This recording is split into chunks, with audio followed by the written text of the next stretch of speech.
Hello বন্ধুরা, তোমরা সবাই কেমন আছো? আশা করি ভালো আছো। অঞ্জলি ব্লগে তোমাদের সবাইকে স্বাগত জানাই।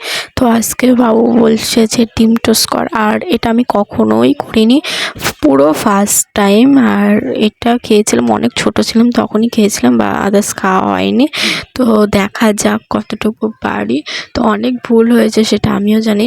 তো তোমরা প্লিজ আমাকে কমেন্ট করে বলো যে আসলে এটা কিভাবে করতে হয়। তো চলো দেখতে থাকো। আমি পাউরুটিটার কাটতে একটু প্রবলেম হচ্ছে, তাও কিছু করার নেই, কারণ কাটা সেই সিস্টেমগুলো আমার কাছে নেই।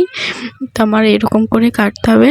তো দেখো আমার সব পাউরুটিগুলো কাটা হয়ে গেছে। এদিকে আমি ডিমটা ফাটিয়ে নেবো। ফাটিয়ে এটা আমি ফাটাতে গিয়ে মানে অনেক খোসা পড়ে গেছিলো, এর মধ্যে ফাটছিলই না। তো সেই খোসাগুলো অনেক কষ্ট করে বের করা হয়েছে। আর ডিম পুরো ফাটিয়ে নিয়েছি আমি।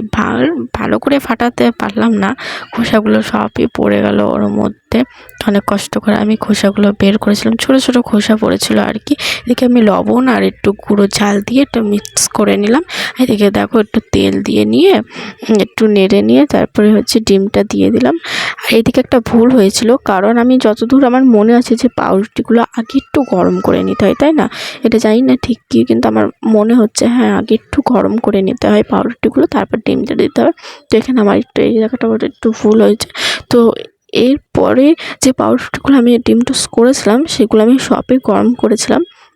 ভিডিওর মধ্যে শুধু আমি এটাই দেখিয়েছি, তো ওইগুলো দেখাইনি। ওইগুলো আগে গরম করেই নিয়েছিলাম। এইগুলো একটু ভুল হয়ে গেছিলো। এটা বোনই করছিলো, তারপর আমাকে বলছে তুই কর, আমি পারছি না। তারপর ওইগুলো সব কিছু গরম করে নিয়েই আমি এটা করছিলাম। আর এর মধ্যে আমি ডিমের মধ্যে কিছু দিইনি, শুধু লবণ আর গুঁড়ো ঝাল ছাড়া আর কিচ্ছু দিইনি, কিচ্ছু না।